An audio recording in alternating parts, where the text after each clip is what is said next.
What's going on, guys? This is Miasin. So in case you were actually keeping up with the most recent Yu-Gi-Oh news, you would know that yesterday was the ban list, and it was a really big one. I mean, Predaplan Verte Anaconda got banned, freaking Prankids Meow Meow Moo whatever got banned, and of course Mecha Phantom Beast Auradon got banned, with a few kind of irrelevant unbans, such as Change of Heart, Time Seal, Yatagarasu, etc. So today I will be going over what I personally believe are the top 10 best decks of this format. But of course, before this video starts, make sure you like and subscribe. Check me out on Twitch and Instagram, and now let's jump right into it. So don't hate me too much, but number 10 has to go to Virtual World. Yeah, sure, you can actually argue that the deck actually did get nerfed with Mecha Phantom Beast Auradon getting banned, but at the same time, the other decks got nerfed so incredibly hard that I think Virtual World indirectly kind of gets a boost from the other decks getting nerfed a little more. And of course, Emergency Teleport is still like actually pretty insane in Virtual World if you're either playing the Side Reflector package or the Punk Engine. But Virtual World is basically that kind of deck where if you don't break with the deck, it's honestly one of the best decks in the entire game,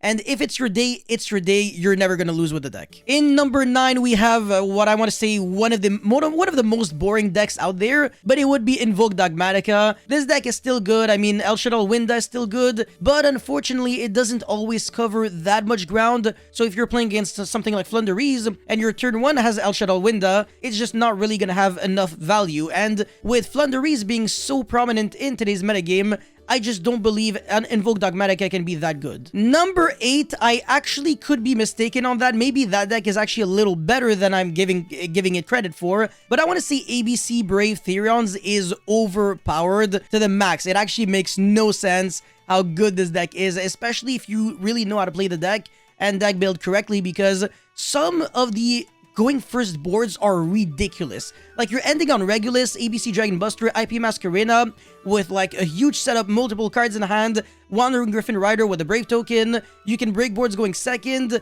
You have like an Omni Negate, which is also a monster board in the form of Therion King Regulus. So you just have so much gas with the ABC deck. And when you combine the Brave Token engine, which does not conflict whatsoever because all of your letters don't really have any effects on normal summon, and of course the Therion King Regulus with a field spell, the deck is absolutely disgusting. Next up on the list is another deck that can play Theron's King Regulus, and also another machine deck, which is Earth Machine. Gonna be completely honest with you guys, I don't really know Earth Machine as much as I know ABC. However, I do know that that deck can play 3 Scale Drain ridiculously well. Machina Citadel is completely overpowered. The deck has like a built-in draw 2, you know, in the going first combo. It can draw Rivalry of Warlords, which is a fantastic floodgate against Despia, or against, you know, Flunderies, it can draw Gozen Match, etc. Even though I don't know if it's necessarily always worth it because you do play some dark monsters in the deck. But yeah, Earth Machine, ridiculously good. And the fact that you can actually search Therion King Regulus in your combo because it is an Earth Machine monster is even better. Alright, I'm probably gonna be extremely boring now, but another deck that can play Therion King Regulus, this time being Sky Striker. This time not actually trying to play DPE because Verte Anaconda got banned. And I don't really think you're trying to play 4 cards, including 2 bad cards and 2 good cards that are only utilizable when you draw Phoenix Fusion Destiny itself. So I think the best play moving forward would be to not play the DPE package at all in Sky Striker, and instead play a very small Therion King package. So like 3 Regulus, 1 field spell, or like 2 Regulus, 2 field spell, whatever, you kind of get to choose.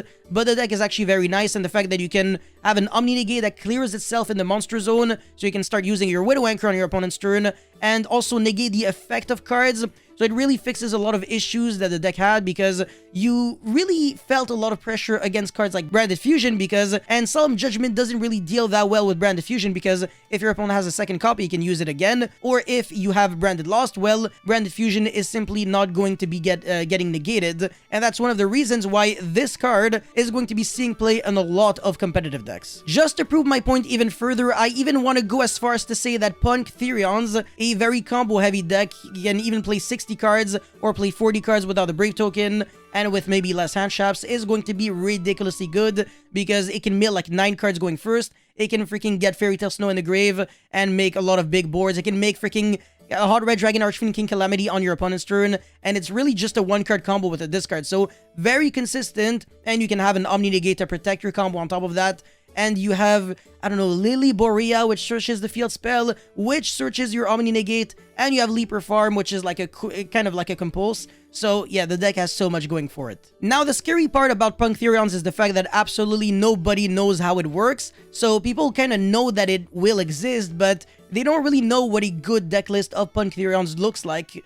And that's going to be what's going to make the pro players probably have a huge advantage. And I want to say, if you want to compare this deck to another deck, it's really similar to the base deck, but without all the Rose Dragon cards and I want to say the Brave Token cards.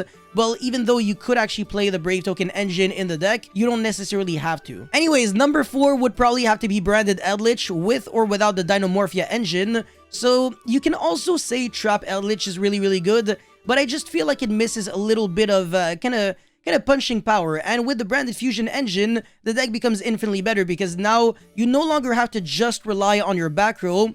You can, summon your Mirror Jade and not really care too much if you get hit by Duster because you're recycling back your resources on the end phase thanks to the broken effects of the freaking Eldritch cards.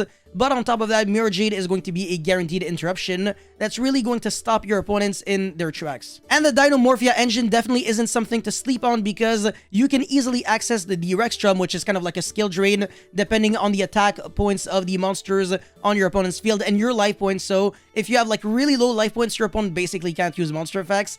And that card is extremely annoying. Alright, now we're getting into dangerous territory. Number 3 is Flunderies. The deck is ridiculously good. It didn't get touched whatsoever. However, the only reason why it's in number 3 is because it does fall victim to Zombie World with Banshee, which unfortunately is extremely popular right now. Despia can easily get Banshee in the graveyard using Branded Fusion, just sending it to the graveyard immediately.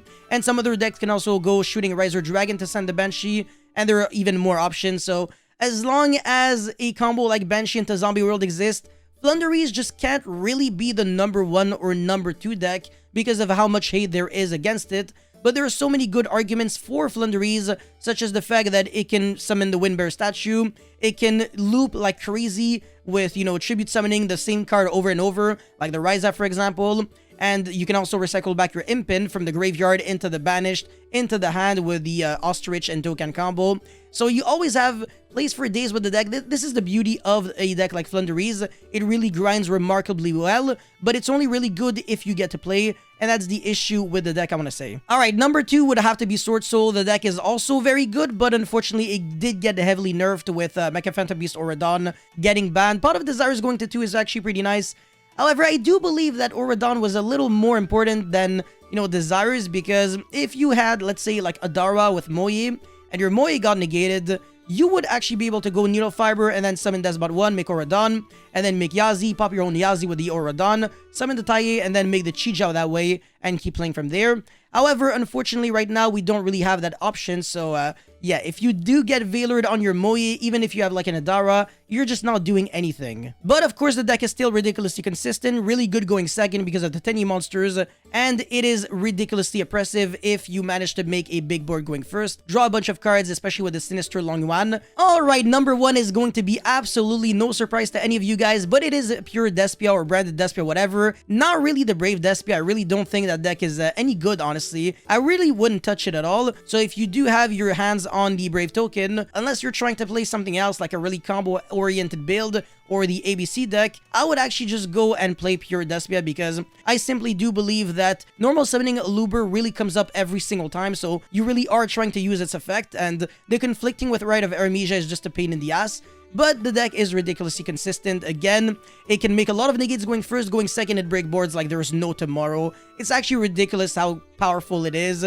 And the fact that you can chain block as well, oh my god. Yeah, no, the deck is really disgusting, and I really do believe that Despia is by far the number 1 best deck, so it does have a huge edge over Sword Soul. The only issue with Despia is that going Game 2 and Game 3, it will fall victim to the most popular side deck cards, such as, Contact Sea, Retaliating Sea, Anti-Spell, freaking Secret Village of the Spellcasters, D-Bearer, Non-Fusion Area, etc. But yeah, that's pretty much it for the top 10 best decks of this current metagame. Let me know, guys, how you feel about it in the comment section below. As always, don't forget to like and subscribe, and I'll see you guys very soon. Peace.